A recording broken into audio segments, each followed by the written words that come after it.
My name is Wilbert. I am a senior at Georgetown University in Qatar, majoring in culture and politics. As conveners, Georgetown University facilitate this discussion in line with our long-standing speech and expression policy. So here are a few important reminders. Question will be welcome at the designated time. To submit a question, please scan the QR code found on the notebook or sign holders in your table. Please use the provided format to submit your question. Participants are free to use the information shared in this discussion. However, to respect our speakers and open dialogue, no attributable comment should be disclosed. It is now my pleasure to welcome the third panel of the day, Sounds of Sudan. So this session will explore how sound endures as a form of resilient expression in times of displacement, censorship, and state violence.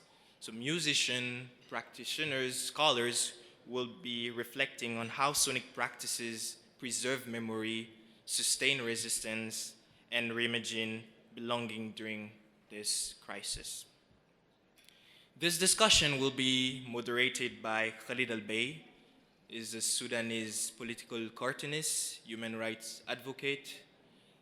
He is the 2025 Artist in Residence at Georgetown University in Qatar, and the creator of the global platform named Cartoon. He is internationally exhibited work in projects such as Sudan Retold, the Wall Have Ears, and Doha Fashion Fridays, focus on themes of displacement and social justice. I will now hand it over to Khalid Albaih to introduce the panelists. Thank you.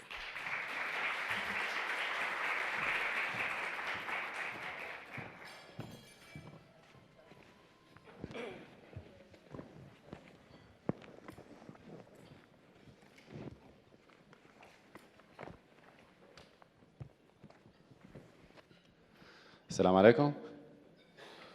كيفكم؟ ان شاء الله كويسين؟ كيف مصندين معنا يا جماعه؟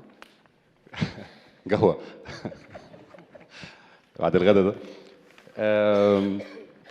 Thank you everyone for being here with us. We really appreciate the opportunity. Again, we would like to thank Georgetown for giving us this incredible platform and these incredible 2 days of memories and Sudanese history.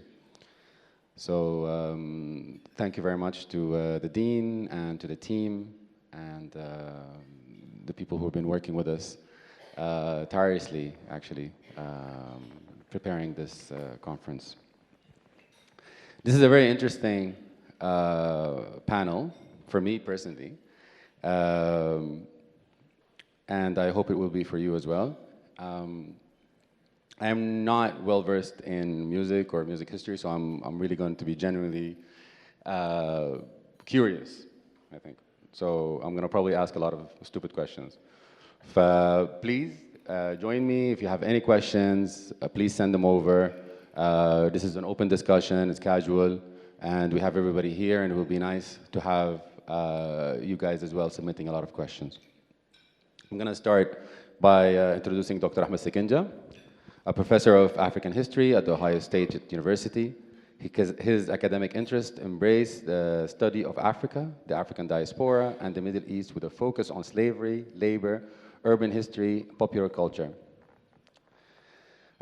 He's the author of many books, including Slaves into Workers, Colonial Sudan, 1996, City of Steel and Fire, Social History of Atbara, Sudan's railway town, from 1906 until 1984, in 2002, and dozens of articles and books, chapters. He's also one of the editors of Africa and World War II from Cambridge in 2015, and Post-Conflict Reconstruction of Africa in 2006, and Civil War in Sudan, 1993. Welcome, Dr. Ahmed.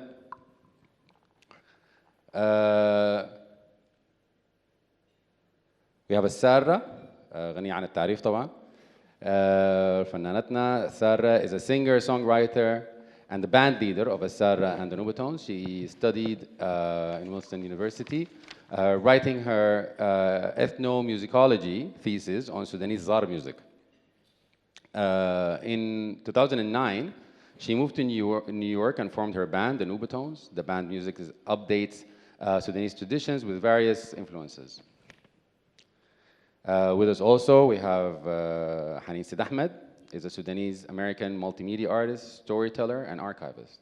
Her archival work and artwork are intimately intertwined, both seeking to explore and the contradictions of diasporic experiences. She is a nostalgia junkie, interested in how Sudanese community rectify diasporic, sorry, I can't see, through collective memory and radical imagination. Her current projects, which we'll talk about today, is the Sudan Tapes Archive, an audio digitization project that seeks to build accessible sonic archive of Sudanese music tapes. Thank you very much. Please welcome our panel.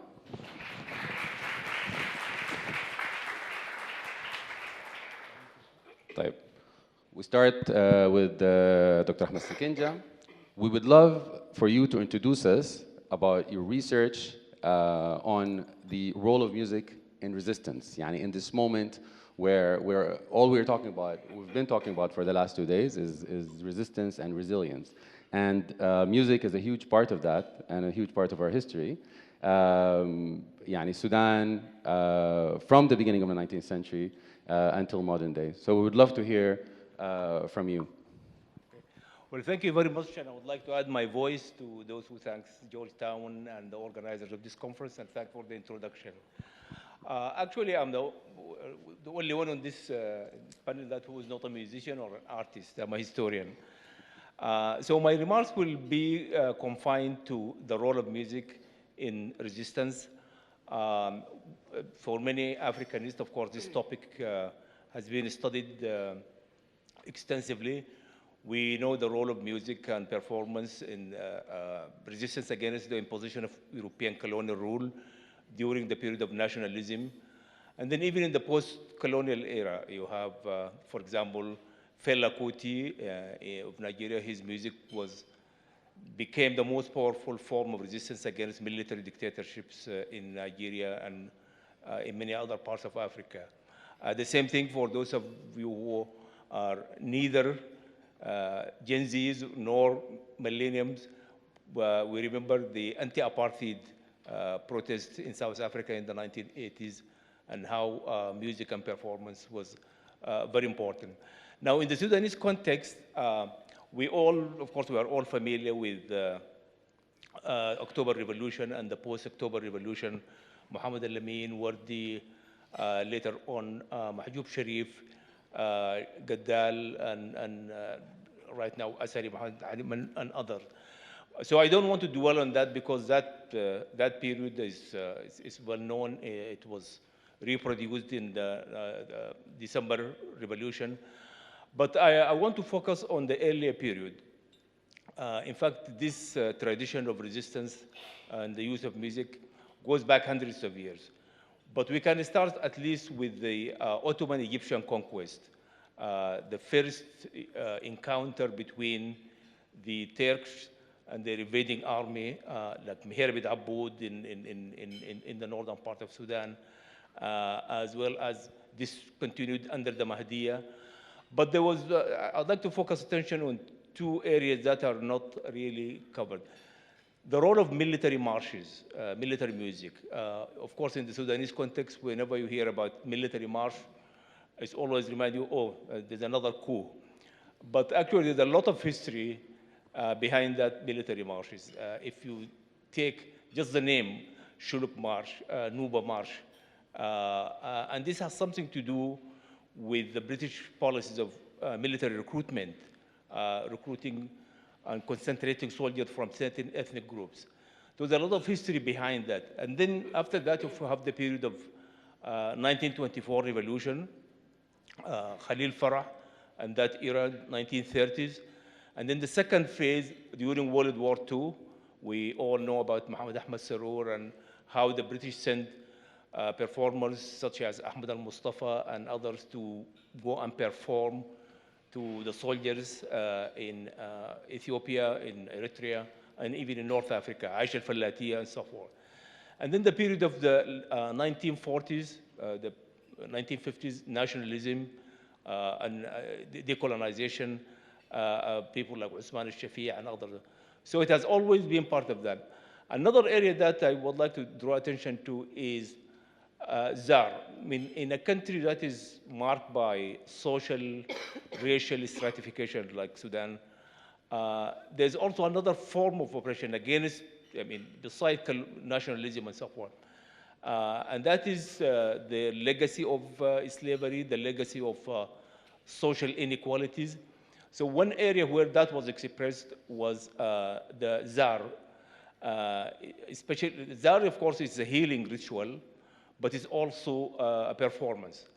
And the lyrics, as recent studies by Macris on ZAR Tumbura, which is a brand that was practiced by people who are of slave descent and other marginalized groups. So that also reveals, when we talk about center periphery in Sudan, I think we need to unpack the center because there's a great deal of stratification within the center itself. We can talk in more details about that, but I will stop here.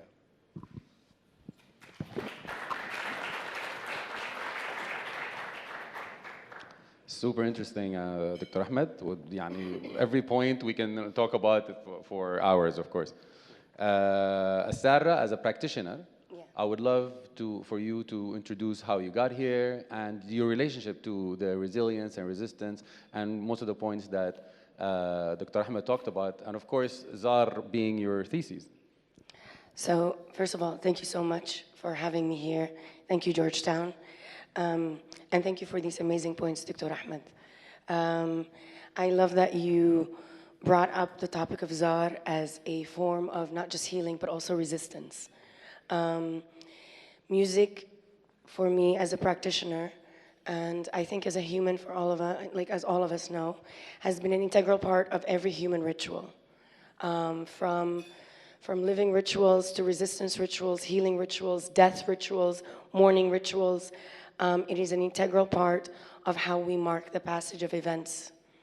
For me as a practitioner, and especially as a practitioner who grew up away from the home that had the musical archives that you needed, a lot of my work as a practitioner was doing research from a historical context, as well as looking for archives in order to be able to inform my practice.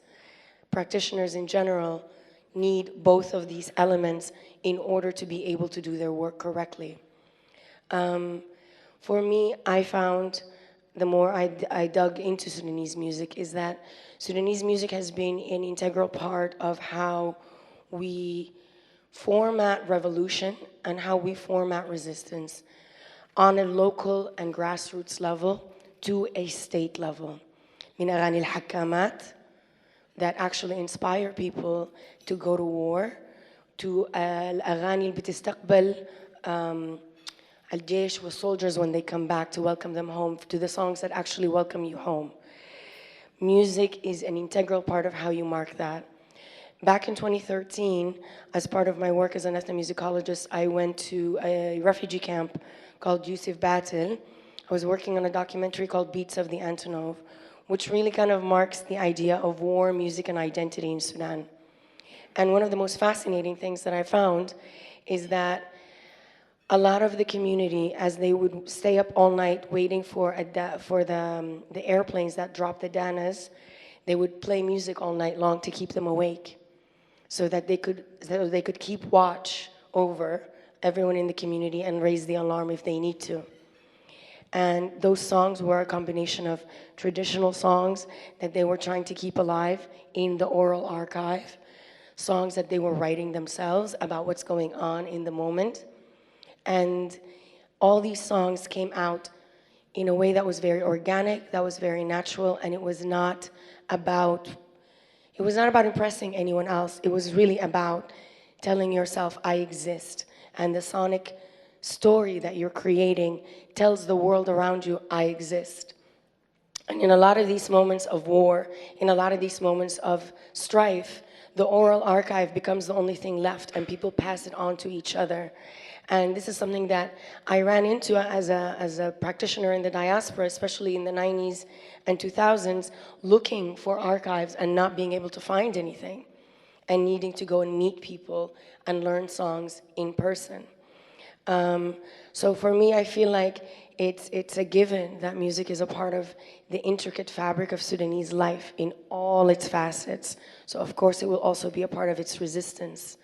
Like I said, من الحكامات لبيوت الزار, it's all there.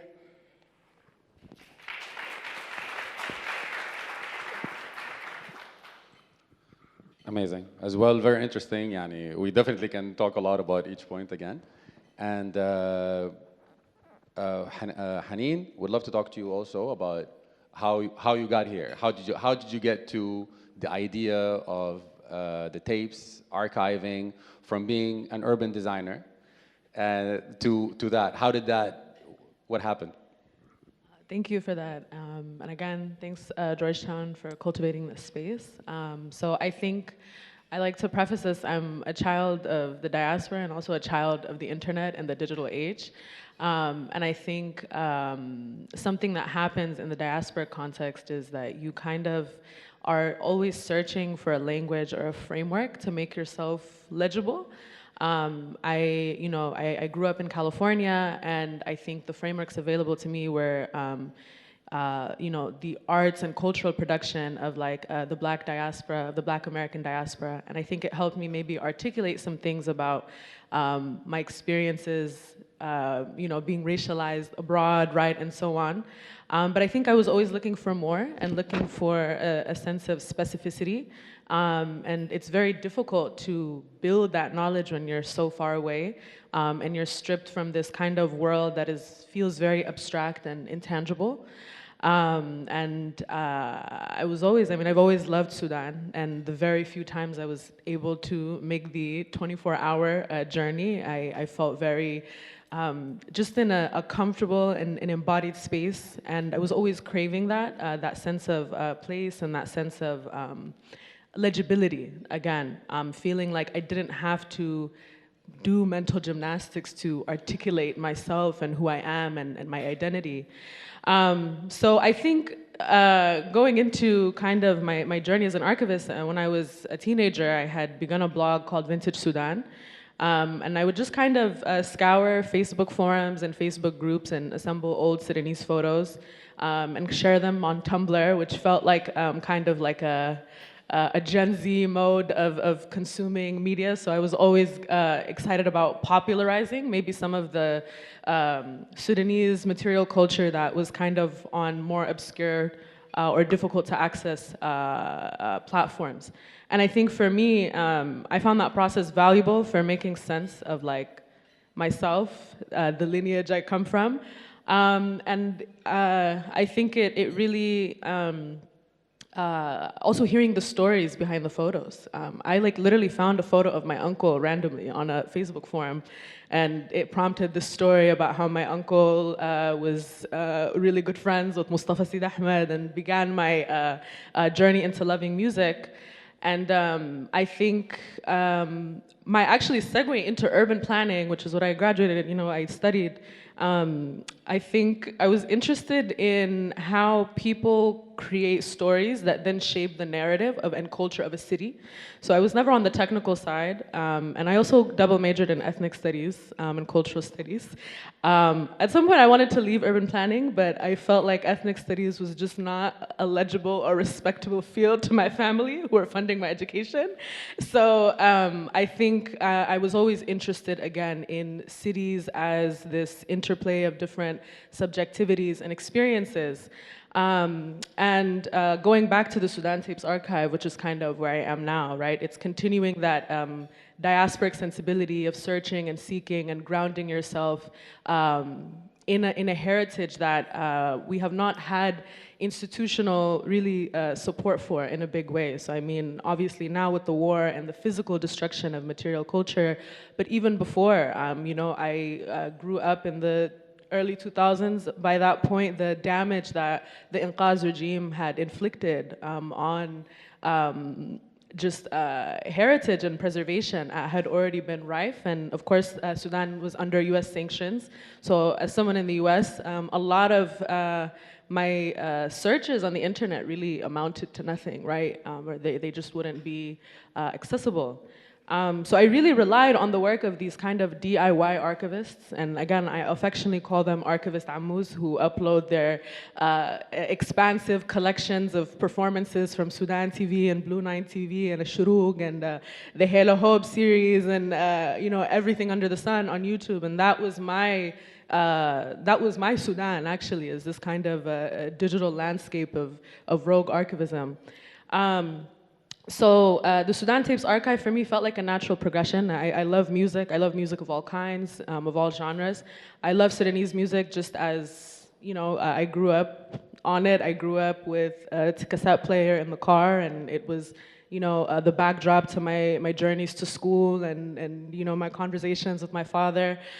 So in 2020, I was, you know, sent home from my undergrad due to the pandemic, and I was bored out of my mind, was losing my mind. Everyone is doing like Zoom school at home, and it was just like awful. And I was like, there's a box of tapes in my garage. I'm gonna digitize them just to listen to, just to be able to listen to them and make it accessible to others as well. It was kind of an experiment just on like, kind of bringing back that energy of vintage Sudan and seeing how people engage. And it went from there, and I think as what my colleague Alsarah has said about kind of the orality aspect of it, the tapes are one thing and the preservation of the physical heritages, but the stories, right, and the affect and the emotion and the sentimentality that animates them is what really drove me to continue this work and the legacy of this work. So I'm really, again, interested in people as well as archival agents. And how we can explore, I think, different methodologies to archive that make sense for the context of Sudan, which is a collective and relational and highly oral culture. So our heritage doesn't just live in institutions. Our people have historically mistrusted institutions, right, in being stewards of heritage. And I think that's actually beautiful. So we have like a beautiful decentralized web of archives and material culture that I think we can empower folks to really build on. So yeah.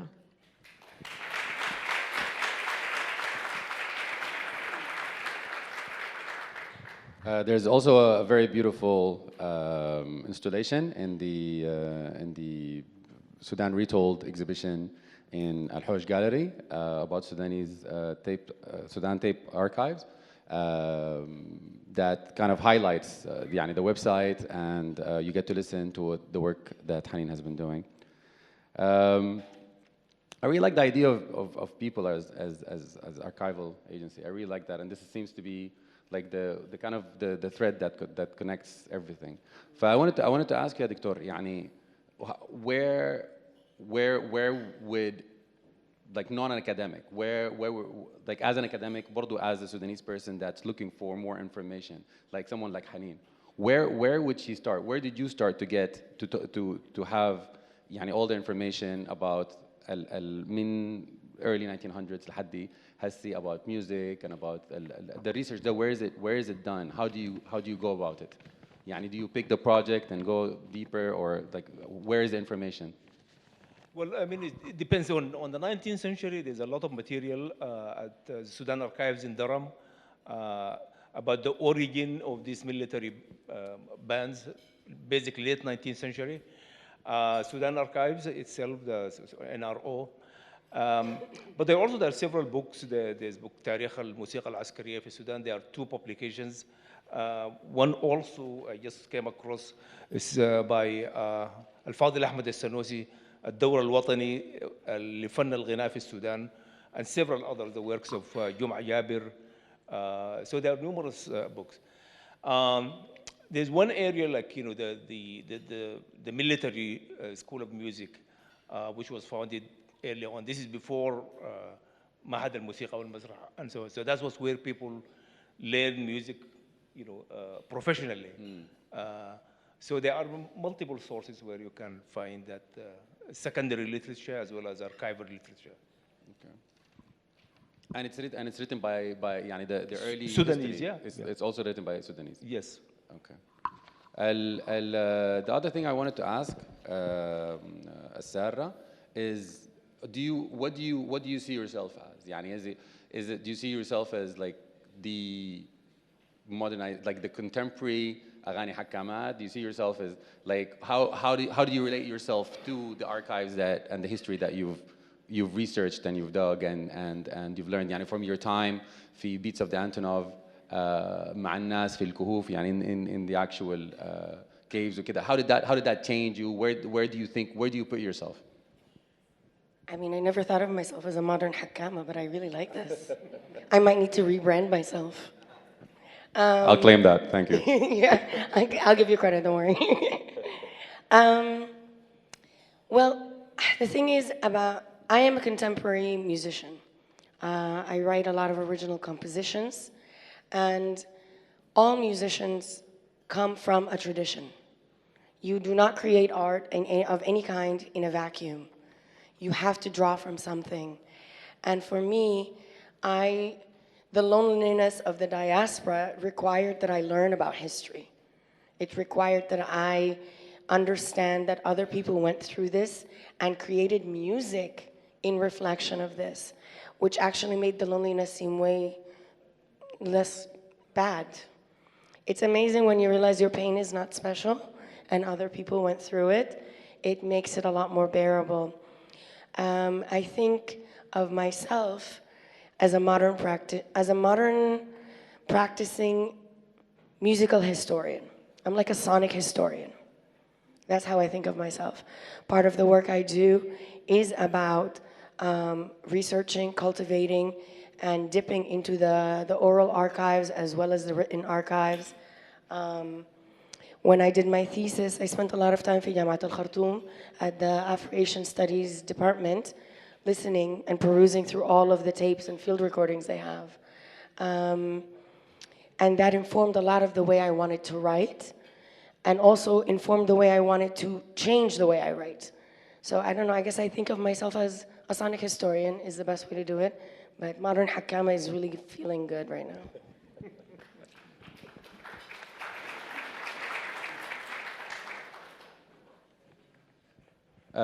Dictor, I would love to actually ask you again, يعني عن do you go into the music itself? Do you analyze the music itself? Is that part of the process of studying? يعني it's not only the music, it's what's happening around that time. يعني بيت فوز خليل فرح التاريخ that was around الغنية نفسها أو الحاجة دي. Is that something that you look into as well? No, and certainly not. I'm not a musician, and I know very little about. But as a historian, I'm interested in the conditions that produce that music, and also look at the music as an object of study as well as a source as well. So I mean, for me, that is also could be. Of course, today, we do oral history in West Africa, for instance. All this music by Toumani, the griots, and so on. That's a major historical source. So we use music to reconstruct and can tell us a lot about historical events. Just one example about this, the military march, for example, one from the Nuba mountain, and it tells the story of when the British invaded that area and killed the king. And then this poetry was composed by his daughter, Sultan Ajabna. That's in 1917. And then it was notated later on by the lyrics itself was turned into a musical note. So there is a lot of history behind this, this musical marches. I'm gonna move on to questions, and we'll mix it up. If anyone has, of course, also between you guys, if you have an interesting question, if you want to ask in the panel as well, please go ahead. We have a few questions. Please keep them coming as well. Yani we'll try to cover as many as we can. Question to all: how does the fact that there is an African-only internet now change research? Yeah, I didn't know that there was an African-only internet. Wait, can whoever asked that question, can you tell us more? Because I didn't even know that existed. The person that asked this question would love to know more about the African-only internet.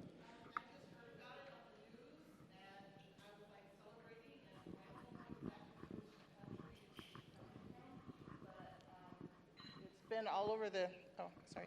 It's been all over the news about it, and it's African only. They don't rely on any Western anything for the internet. Wow, that's impressive. I think that's actually wonderful because I think something that comes up in this question of archiving and archiving digitally, right, is that the platforms available to us are not neutral, right? They're still entrenched in, you know, a nexus of Western power, right? So, you know, I upload, you know, stuff onto Squarespace or SoundCloud, right? And these are really subject to the very unstable terrain that is, right, like Western tech companies. And that kind of dynamic of extraction really continues, even digitally.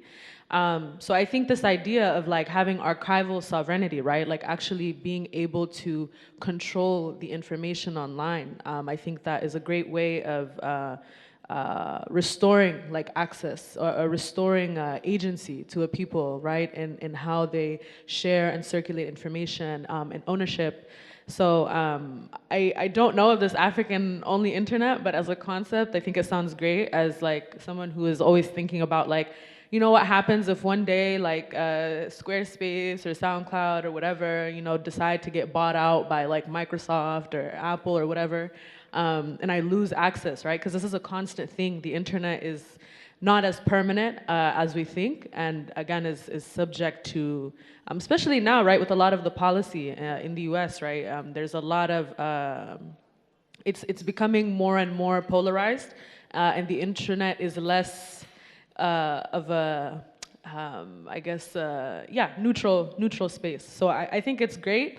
I think it would be great for African archivists and digital archivists to have something like that and to have a bit more control and ownership. So I'm curious to see how that plays out. How do you deal with rights, like the rights issue for during archiving? How do you deal with that? Do you deal with it at all in the tapes? Yeah. So I mean, just attribution, ample attribution, and it's kind of documentation and so on. But I think it is a larger issue, right? Of also providing, right, the option of saying like anyone who, for example, wants to claim royalties or wants to claim rights to be able to access and contact me from there. But it's something, it's a contentious issue, right? The kind of tension between preservation and access.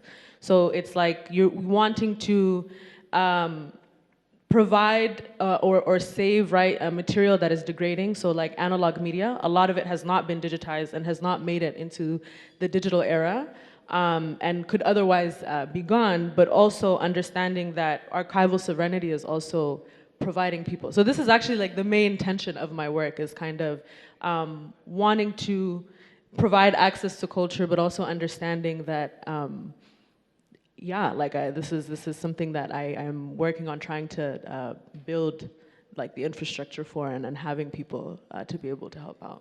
And I remember one of the first Sudanese websites, I think, online about music was AnwarKing.com, and that I remember that was a revolution, right? Because he kind of he had a huge library and that was building up of Sudanese music.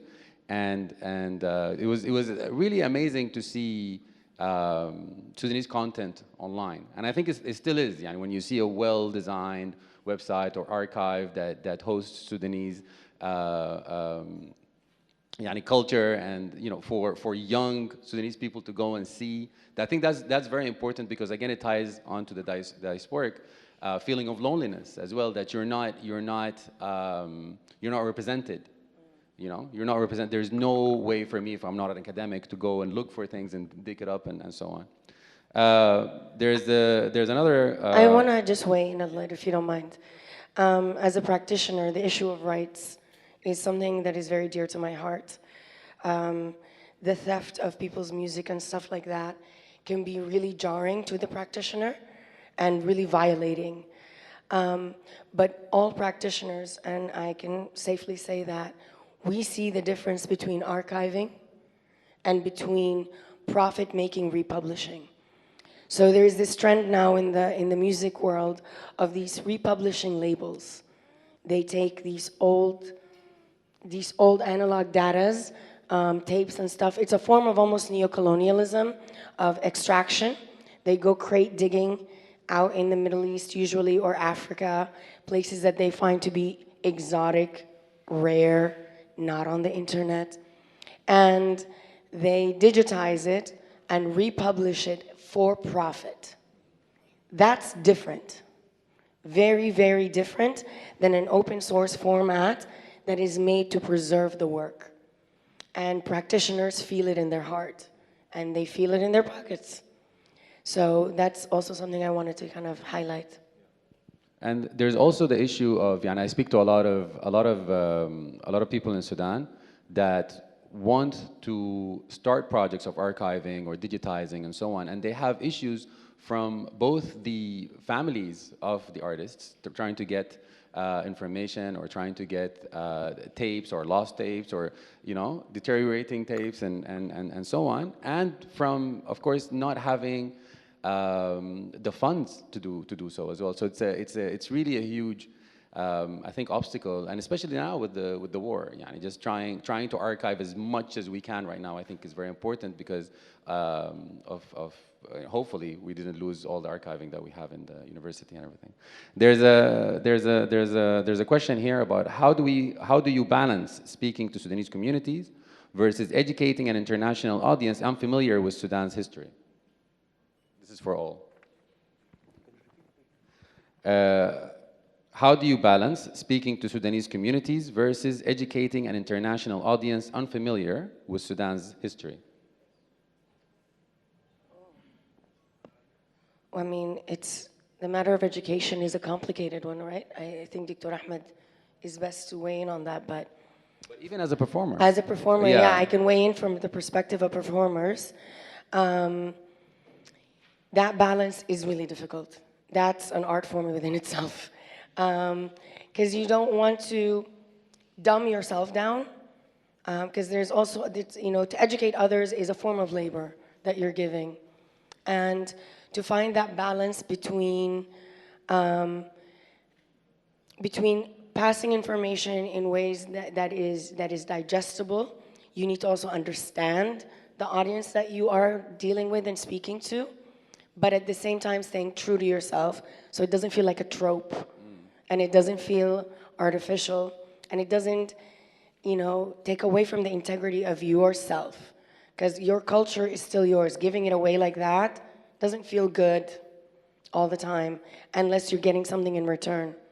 And what you get in return from the audience is understanding, is investment in education of themselves also. The audience also has work to do. Yeah. It's not a one-way street.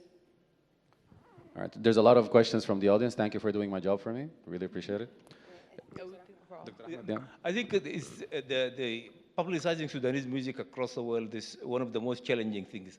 And I don't know, I don't have the explanation, but can we imagine that Sudanese music will be as popular as, say, Afrobeat today, or the Congolese rumba, or the West African music? I think that's a very challenging question. I think it's actually happening now. There's a lot, and then the internet helps. And I don't know. From my opinion, I think this war really exposed artists, talented artists, to better production, bigger audiences, how to deal with international audiences. We can see now Sudanese artists, especially now the rappers, for example, are selling out. I met a young, I think, was he like a Syrian kid or something in Europe somewhere, and he knew all of Soldier songs by heart, This is a huge shift in since we were kids, especially here in the Gulf. The only thing that they knew about us, which was kind of mockery, like Bamboo Sudani, you know, like, and then which is an amazing song, but like this, this is how we were seen because this is how we were represented in the media, right? So owning our own media and having independent sources, I guess, just yani, with sadly the same platforms that are profiting from all of this, it really made a change. There's a question to Haneen. Did you ever try getting access to the international radio archives in Omdurman? So in my last trip to Sudan in 2023, I had met someone who formerly worked for it, but I didn't have the opportunity, unfortunately. It's very difficult to access from abroad. I live in California, so it's very, very, very, very, very far and very cost prohibitive.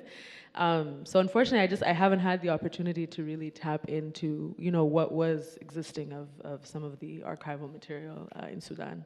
So I wish I did, though. Dr. Ahmed, I think this is for you. As we talk about what is recorded in the songs and the narratives within, how important is it to study the spaces where these poems were created? For example, قعدات الشعراء أيام الأحد والأربعاء. Yeah, I mean, of course, as we have seen in Hassan Nagila's book, this what they call salons, which were very popular in the 1930s, 1940s.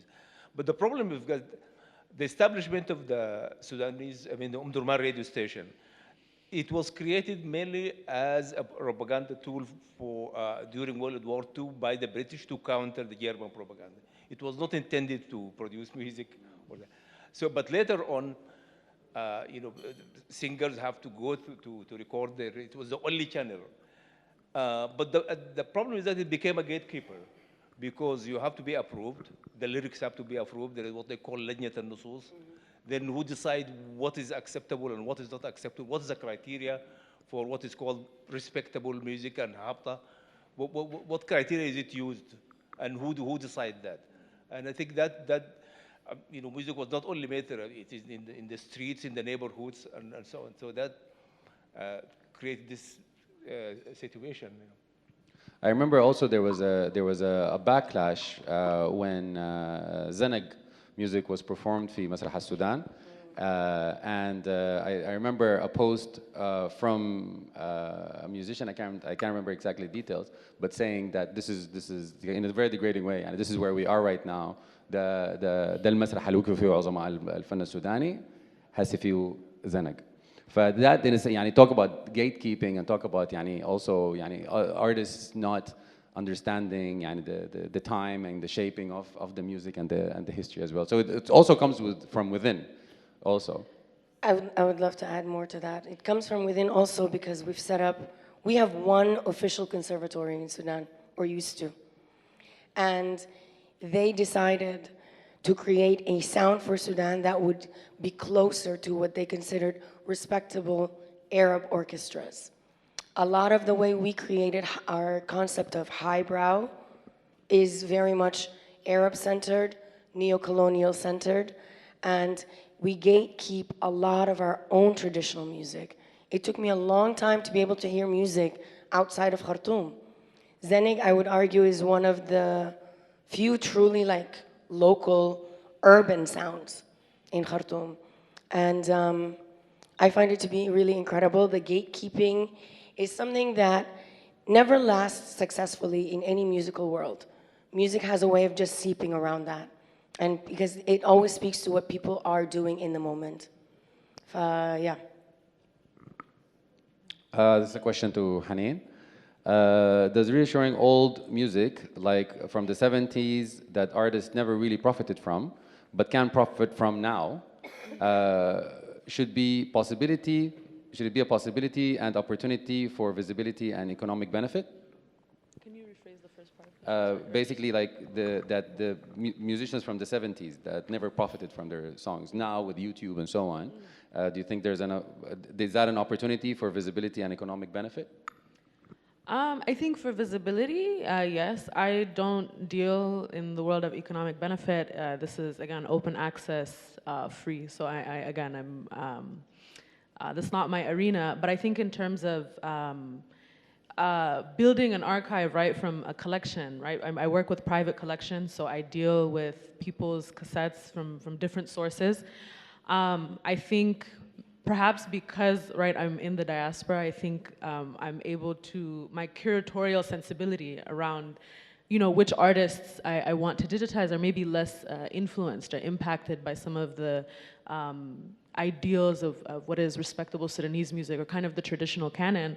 So I have been able to find kind of like artists who were maybe not as popular or not as visible. There was a really lovely tape by a South Sudanese band called Cheridit, and I remember finding the singer on Facebook and trying to contact him and reach out to him. And so I think there's definitely opportunities to maybe substantiate what our traditional canon of Sudanese music is with less popular artists. And also it's not neutral as well. You know, the process is very racialized. You know, musics and traditions from the western region of Sudan, from the Nuba Mountains, from Nubia, from Kassala, and so forth. So I've been able to acquire a lot of tapes of that kind of music, and I think I've found joy in kind of moving away from I guess like the traditional canon of Sudanese music.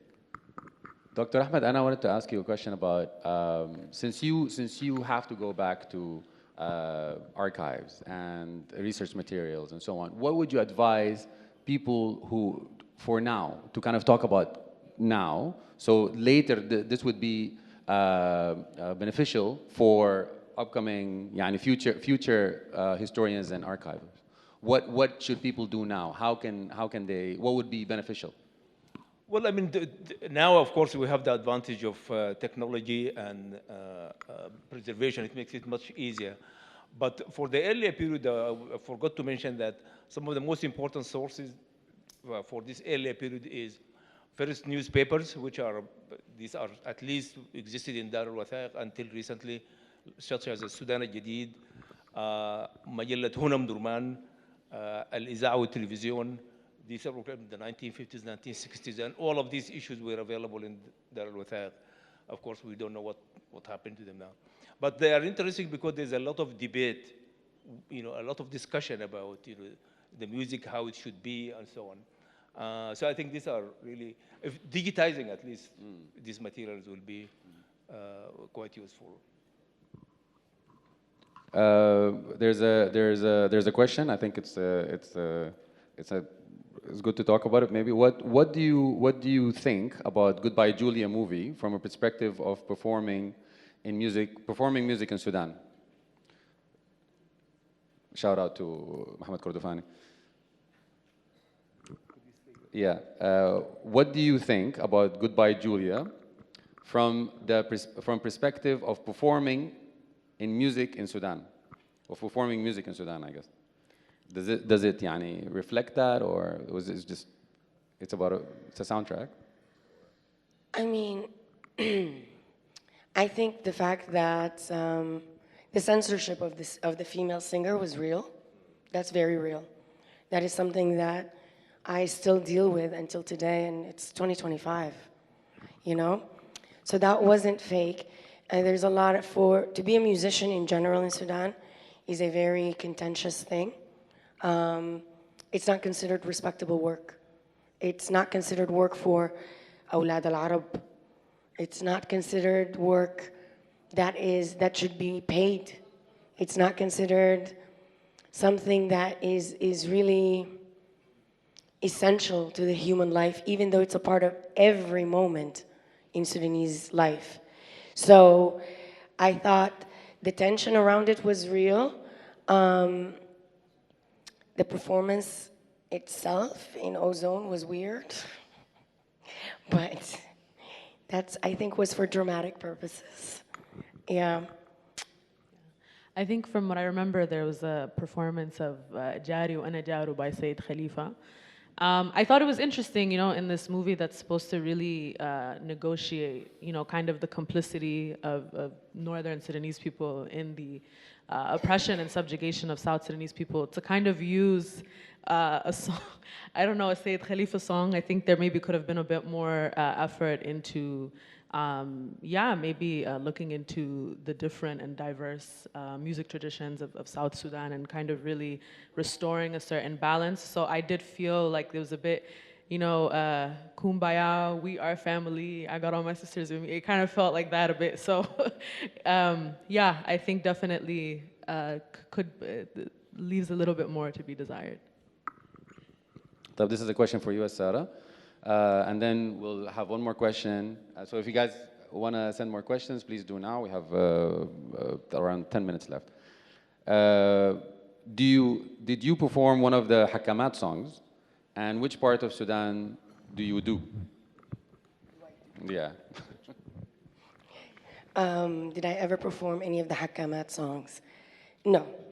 I did write a song in honor of it. I have a song called Nar on my album Manara, but it's a very contemporary and original composition based from the concept of it. What part of Sudan do I do? I do me. I do the me part of Sudan. Because I think it's impossible for anyone to do other people except the people themselves. I think one of the biggest problems we have in the Sudanese music scene is the fact that there's not the right kind of diversity and representation in the public major stages of the variety of Sudanese music. And so you end up putting a lot on single individuals to represent a huge spectrum of things that is not realistic and can even be kind of insulting to the groups that you're trying to pretend to represent if you don't do it correctly. So for me as an artist, especially as a composer, I really try to focus on myself and where I come from to create things that are honest. My heritage is Nubian, so a lot of my early research was Aghani al-Auda, the Nubian songs of return, as someone who's a third generation displaced person. My grandfather was displaced after the dam. My parents were displaced again. And so for me, the canon of the Nubian songs of return was really close and dear to my heart. That's where I come out of. Aghani al-Banat بالنسبة لي are something super, super important because they unite all of Sudan together. And the egalitarian approach that they have to lyrics, to melody, to performance is something that I really love and respect. And for me, is a fundamental no to the gatekeeping. It's a fundamental no to the highbrow concepts. And I really love and respect that. All right, so for, I think, our last question? Do we have time? Yeah, okay. Where was it? Sorry. عدم الشوف.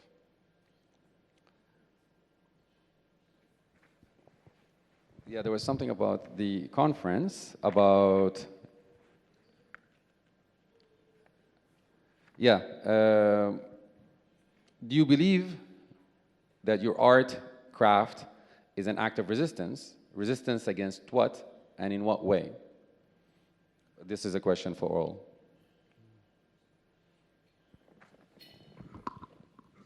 Well, resistance is generated by, something happened, and people resist it, whether it is an invasion or occupation, and people react to that event. So it's something that was generated, and people respond to it in different ways. I just wanted to add one thought about what you asked earlier about in terms of what to do for the future. At least at this point, I think the minimum we can do, at least an oral history project to interview the living artists and musicians and other, because if you look at what happened during the past 2 years, we lost so many artists and musicians, and they're decimated. So I think at least this will be one of the least things that people can do. Yeah, I think Edward Said said to exist is to resist, right? And I really believe in that. I think the biggest form of violence that can be done to a people is their erasure and their silence. For me, part of the reason why I insisted on writing my own compositions was to write my story. A story I was told I couldn't write for myself growing up, even in Sudan. Like, so I was resisting inside my community. Then I was resisting by asserting my existence in the Western world and asserting the existence of Sudanese music and its capacity to live on international stages and be just as popular as anything else. And those things to me are a radical form of resistance, because you are your own archive. A human being is an archive in motion. It's culture in motion. So to double down on what you're doing and writing down and being as honest as possible about it is, to me, the ultimate form of resistance. That is history that you won't let go of.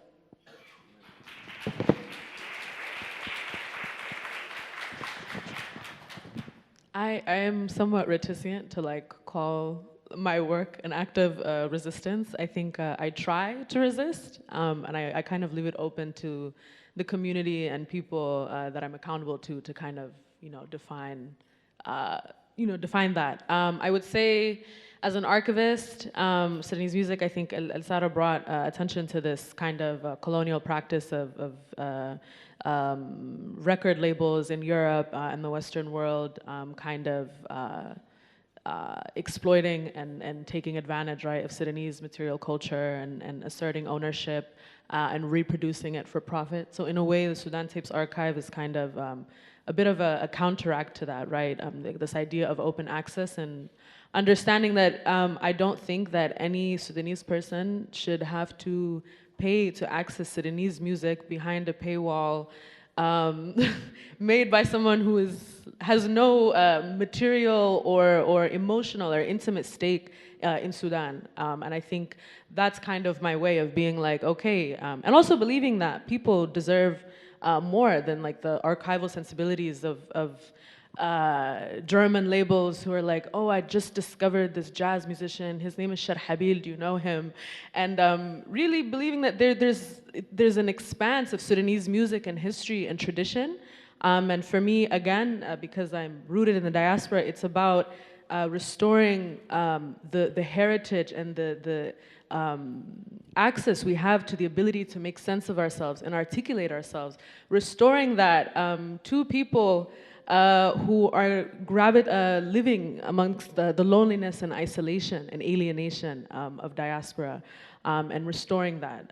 So I think maybe it's a resistance in a maybe more intimate way, in a visceral, emotional kind of way. And I think this is what will always motivate me to act, is really just the conditions that produce a diaspora, that produce exile, that produce distance are very political, and they're very rooted in a legacy of violence and hurt. And I think it's almost like a healing practice to keep resurrecting these bits of yourself. And I do it for my parents and of course the very beautiful people who raised me as embodied archives in the diaspora. So yeah. Yeah, and I would add that as Sudanese right now, I mean, there are a million things that are happening to us that require resistance, from political oppression, gender oppression, all sorts of things are happening now. This is our lived experience. I have three questions, and we're just for each of you. So please just be mindful of the time, because beautiful questions, Yana. I really love to hear all of you answer it. To Dr. Ahmed,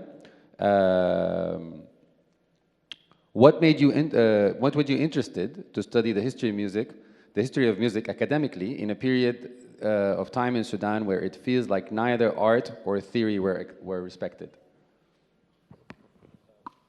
Well, I mean, my interest developed, actually, it emerged out of my research that my research has always focused on people who are marginalized, the ordinary people, whether they are workers or former slaves and other.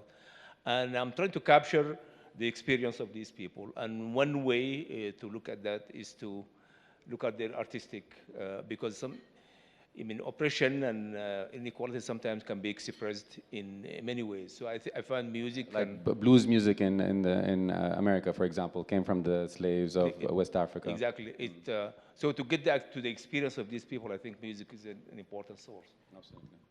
Alsarah, how do you locate the elements of culture you feel comfortable playing with versus elements of culture you feel cannot be changed? Everything can be changed. First of all, culture is constantly changing. Amazing. So there's no bars here. The issue becomes when you are creating changes without knowledge. That's really the difference. That there's a difference between appreciation and appropriation, and that line is just in knowledge. So you're saying all the artists should know the history of music before? Yeah, 100%. I think it's a really important part of your practice as a musician. In the early parts of your training, the first 15 years of my training as a musician were spent learning other people's stuff. I have a friend of mine who dropped out of art school. And when I asked him, why did you drop out of art school? He said, because they teach you that everything has been done. Exactly. So it kills your creativity. It kills your creativity, and that's the problem with the institutions that have been put up as a place for art, because they're based in the same fundamental concept of exclusion, of gatekeeping, of you bowing down to those before you. There's a difference between respecting those before you and then feeling like you don't have any rights. And I think a lot of art institutions are extremely problematic. When I left music school, I actually spent a few years practicing with a musical mentor to really tap into my creativity again and to really tap into how I want to approach the knowledge I want to have from the people that came before me. So I do not believe that anything cannot be changed, but I do believe if you want to create change that is strategic, change that is true, change that is honest, you must first understand what was there. But don't you think that's kind of the highbrow you were criticizing a minute ago with the theater people? No, I think highbrow is when you tell people they cannot do something, or that your story is not valid, which is what they did. But you're saying their story is not valid unless they know what came before it, no? No, but what they're saying, no, I think you're misunderstanding me in one point. What they are saying is that, let's say, Inte jay min Jibal al-Nuba, and you know so many songs min Jibal al-Nuba, and that's the culture you're from. You are a highly skilled and knowledgeable musician. You go to the conservatoire, they tell you your knowledge is nothing. That's the gatekeeping I don't respect. Got it. For Haneen, Sudanese music has regional popularity, and well, it's a question for everyone, but I think it's for you as well. So Sudanese music has regional popularity in Chad, Ethiopia, and even Egypt. Thoughts on the performance and preservation of Sudanese music in these parts? Dr. Ahmed برضو كمان في preservation of music, Sudanese music comes from Chad and Ethiopia and so on. I think it would be I think it would be interesting in terms of understanding the role of Sudanese music culture, like in these regions. And I think for me, this would require, again, tapping into the orality element and kind of understanding the interplay, right, between music cultures that transcend borders, right? There's a shared, music culture and sensibility. In terms of the actual preservation and archival act, I don't think I've actually, thought much about it. So I think it's something for me to marinate on and think about. Obviously, a lot of record labels and a lot of the labels that produce Sudanese music are in Egypt or are in Saudi, and a lot of Sudanese musicians have had to kind of go that route. So it's interesting. I think at some point Sudanese archivists will have to really work to interface with the institutions abroad that actually hold so much of Sudanese music heritage. So it requires a team, you know? I'm just thinking of like, I need a team behind this, and we all need to go figure this out. Any volunteers? Haneen is here to help Who out. wants to work with me? Thank you. Yes. All right, so question to Sarah, Dr. Ahmed. Why the interest in ZAR?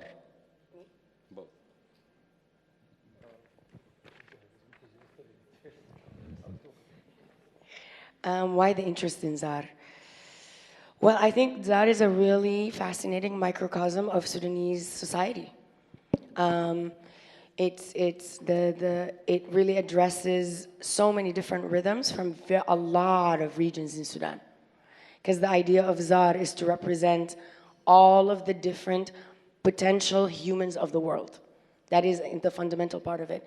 At Jinn al-Ahmar, there's this idea that the red jinn, which is the one you deal with inside ZAR, is a reflection of the human world. And it has a kind of person that looks like one person here all the time, hence their desire to come visit. And my fascination with it came at first because I was just like, why is music such an essential part of this, yet considered the least important part of it when you actually speak to the sheikha? To them, the scent and the incense is much more important, even though they spend anywhere from 3 to 7 days. بيجروا الخيط. جر الخيط ده, it's like different rhythms that are being pulled to see what induces a trance in the person. What is the rhythm that's really going to get to you? And that particular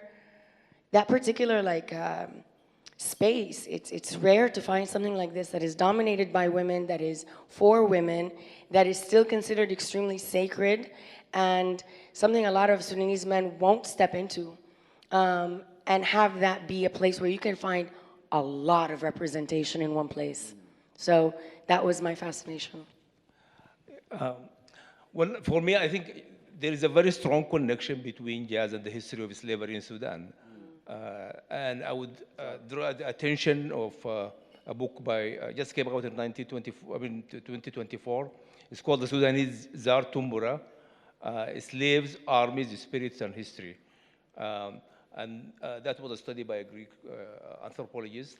And he made the connection that there are certain types of dar, that you probably talk about, that is practiced among northern Sudanese, but there are also certain brands that were associated or practiced by people who were of slave descent and other marginalized groups in the capital city of Khartoum. So that's a very strong one. Last question. I would just like to, yes, this is for all.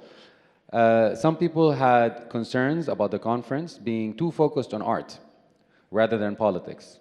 But do you not agree that that art is a tool for preserving Sudan culture and memory?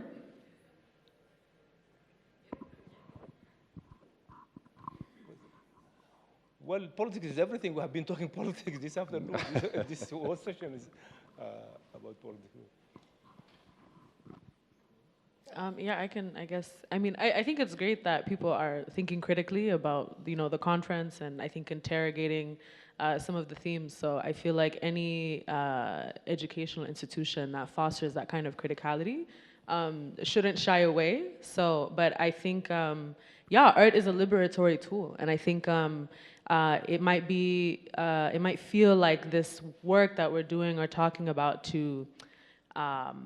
it might feel like an abstraction, or may feel callous in the face of what humanitarian intervention we need, or kind of direct solutions.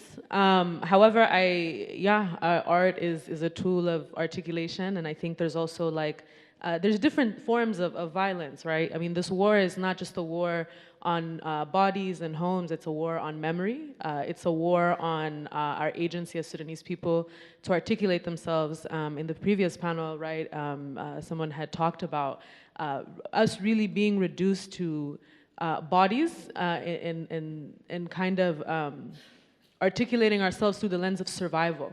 So I think art and culture really restore a certain kind of agency and dignity and humanity to people that I feel like has been stripped of Sudanese people like throughout this war. I think that's the most difficult thing, is that even as we are displaced and as we are facing copious amounts of violence, I think the painful thing is really the loss of dignity and agency that come with being in survival. So I think talking about art and talking about the cultural dimensions can really help us restore some of that sense of pride. But again, I'm always a supporter of critical thinking, and always a supporter of the different ways folks engage and feel. So yeah.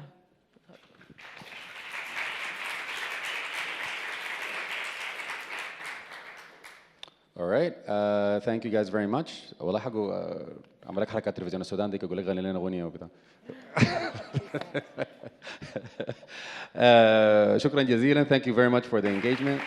Thank you.